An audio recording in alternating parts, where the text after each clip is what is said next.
Hello my beautiful, nizere ko mumeze neza, natwe turi tumeze neza turashima Imana. N'abatameze neza mwese tubasabira kuri Nyagasani mumere neza. Mwese niko bigenda, uyu munsi ibintu bimeze neza, ejo bikaba bitameze neza. Uyu munsi ibintu bikaba bigenda neza, ejo ugasanga ntibigenda neza. Ariko abatameze neza mwese turabasabira kuri Nyagasani kugira mumere neza. Kandi Imana iborohereze. Bayi ikaze rero mwese, abantu mwese mudahwema kumbwira ko munkunda, abantu mudahwema kudukurikira, abantu mudahwema kutwereka urukundo. Mwese mbahaye ikaze abari mu bice bitandukanye by'igihugu cyacu cy'u Rwanda, amajyepfo, amajyaruguru ndetse n'iburasirazuba n'iburengerazuba. Mwese mbahaye ikaze. Abantu muturuka mu bihugu by'abaturanyi Burundi, Kenya, Tanzania, Uganda, namwe mbahaye ikaze. Abantu mwese mwumva Ikinyarwanda muri Congo, mwese mbahaye ikaze. Abantu mwese muturuka mu bihugu byo hakurya y'amazi magari, ndavuga aba diaspora, mwese muturuka muri ibyo bihugu mbahaye ikaze. Aho muri hose abantu mwese mubasha kumva ururimi rw'Ikinyarwanda, mwese mbahaye ikaze. Abantu mwakoze subscribe, mwese mbahaye ikaze. Kandi nanabashimira cyane, muri abantu b'agaciro. N'abatarayikora namwe ndabashimiye cyane. Ariko please kanda subscribe, like, comment and share kugira ngo ibiganiro byacu ntibikagucike, ibiganiro tubagezaho umunsi ku munsi. Bayi ikaze rero mwese, twongera twigarukira kuri filme yacu. Uyu munsi twagarutse Yozo wanyara hari yahabaye. Twongeye twagarutse ngo tubahe ikaze kuri season yacu. Umukire w'umumiliyoneri wemeye gusiga byose, wemeye gusiga ubutunzi, wemeye kwicisha bugufi ajya gukora akazi ko mu rugo. Bayi ikaze rero mwese ngo twongere twirebere ibyaranze igice cya 26. Mwese ngira ngo mwamaze kuyibona. Nizere ko yabaryoheye, nizere ko yabereye filme nziza cyane, nizere ko mwayikunze. Pati ya 26 rero twabibonye Cedric Lucky amuhamagara. Lucky uriya wo mu nzego z'umutekano RIB amuhamagara amubwira ati Cedric wihangane ku nkuru tugufitiye itari nziza, ati twagira ngo tukumenyeshe ko mushiki wawe Kami yitabye Imana. Cedric ati no, ntago bishoboka, ati uri umusazi uri kumbwira ibyo ngibyo. Ati no, ati ntawe ibintu uri kuvuga ntago ndi kubyumva, please mbwira uri kumbwira ngo iki. Ati twagira ngo tukumenyeshe yuko mushiki wawe Kami yitabye Imana, ati akaba ari ku bitaro bya Nyarugenge, ati niho umurambo wiwe uri, twagiye gukora autopsy ngo tumenye icyamwishe. Ati nowe, ati ntago nabyumva, ati ntago nabyumva, gute mumbwira ngo Kami yapfuye, ati gute mumbwira ngo Kami yapfuye, ni gute yapfuye, yishwe n'iki? Ati mushiki wanjye ko mbizi neza ko yari muzima. Twabibonye rero mu gihe yari ariho nyine yakiriye iyo nkuru, nibwo wa mukobwa w'umumanager wa company ya Cedric yahise yinjira. Arangije aramubaza ati Cedric uri mu biki, uriho uravuga ibiki, iyo nkuru ni iyihe uri kuvuga? Ati gute Kami yagenda, ati gute Kami yagenda, hari projet nyinshi twari dufitanye gukora, gute Kami yagenda, hari ibintu byinshi twari tutarageraho. Ati ntago nabyumva.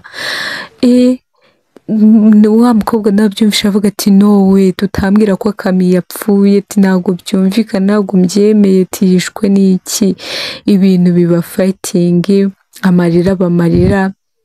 Ariko ubwo Dani wacu araho arasamye, ntago aramenya ibyabaye kuri Kami, yari ataramenya ibyabaye kuri Kami. Ahubwo Dani we yari ariho aganira na papa we, ari kumbwira ati papa, ati mbwira, ndi kubona wagira ngo mfitiye inkuru yagushimishije, ati ndi kubona ufite akanyamuneza, ati ndi kubona ibyishimo ari ibyishimo. Papa we aramubwira ati Dani, ati ubu ngubu rero, ati ntabwo ubizi, ahubwo se uheruka kuvugana na Alisa? Ati ya Alisa duheruka kuvugana, ati na nimugoroba twavuganye. Ati twavuganye rwose. Ati none se kuki uba utambwiye ameze gute? Ati Alisa ni bya bindi bye bisanzwe, ati nubwo aba babaye, ati nyine we inyuma baseka nta kibazo, ati nabonaga nta kibazo. Ati rero ngo ufite amakuru, ati Alisa ubu ngubu asigaye afite umuhungu bakundana, ati asigaye afite umuhungu yiyumvamo, ati rwose, ati muri iyi minsi akanyamuneza ni akanyamuneza. Ati ahubwo ubu ngubu rwose rwose ati nanjye numva byanshimishije ati yaba ubukwe bwawe n'ubwa Lisa bwari kuzabera rimwe rwose ati cyane ko ngiye rwose ibintu by'imyiteguro mba nariteguye kera amafaranga ndayafite ati nta kibazo.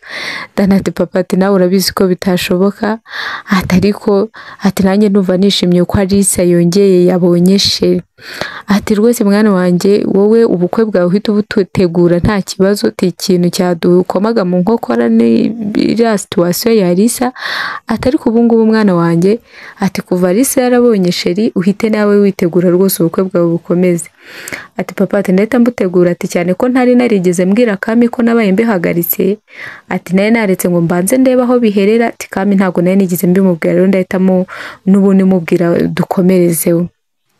Twabibonye rero ko papa wa Lisa yahise agenda ajya kuganira na Lisa arambwira ati ariko mwana wanjye ko nakurihiye amashuri ukiga amashuri warangije ukabona akazi keza bakaba baranakuzamuye muri promotion wabonye promotion y'umwanya mwiza ntukubera iki papa wawe taramugurira n'agafanta mushimira na minerivare zose yatangaga ati papa ati nukuri ati mba nkuzirikana ati ntago mba narabyibagiwe ati ndashaka kuzakugurira ikintu kibyibushya pana fanta ati fanta nizanjye nabadani na Gihozo ati ariko we papa ati sugu urumva koko papa ati urumva nakugura fanta koko ati humura we nzakugura ikintu kibyibushye rwose gifite imbaraga. Papa arambwira ati tekagira inkuru leta ariko muri iminsi ko mbona ari ukuntu umeze wisetsa n'ibiki ati hari umuntu waba aratwaye umutima wawe ati ndi kubona rwose akanyamuneza. Lisa ati papa ati hoya tutambwira kuri gutebya ati ntago ndi gutebya ati kutambwiye ko wabonye sheri kutambwiye ko wabonye umusore wibye umutima wawe. Lisa ati papa no tutambwira kuri ho uratebya ati Lisa ntago ndi gutebya mbwira ahubwo uwo musore ameze gute uwo musore bite. Lisa ati papa ati mana yanjye ati misemenye umuntu wabikubwiye atari kwira radio we ati muri inzu tubana na radio. Papa Lisa ati radio twizera abantu bagitunga ama radio mu nzu yo gukoresha iki kamakuru dusigaye tuyarebera kuri za telefone. Lisa ati papa ati nahise menya umuntu wabikubwiye atari ko nyine ibyo ati nyine muri iyi minsi mfite umusore turi gukundana ati rwose ati ndi kubona nta kibazo ati kandi nanjye umutima wanjye waramwishimiye. Papa ati wow ati siwumva ibyo nakubwiraga ati nari mbizi rwose ako kanyamuneza ntabwo karakusa. Ngayo rero ngayo nguko ibyo ni bimwe mu byaranze episode yacu ya 26. Nizere ko nawe yagushimishije nizere ko nawe yakuryoheye. Wenda muri comment rero tugomeze tuganire kuri filime yacu Umukiro w'Umumiliyoneri umbwire ko nawe wayibonye umbwire aho ugejeje uyireba umbwire uko utegereje episode ya 27. Tugomeze rero turyoherwe na season yacu kandi please muntu utarakanda subscribe please subscribe like comment and share kugira ngo episode yacu kwisohotse nikagucike. Bye ciao.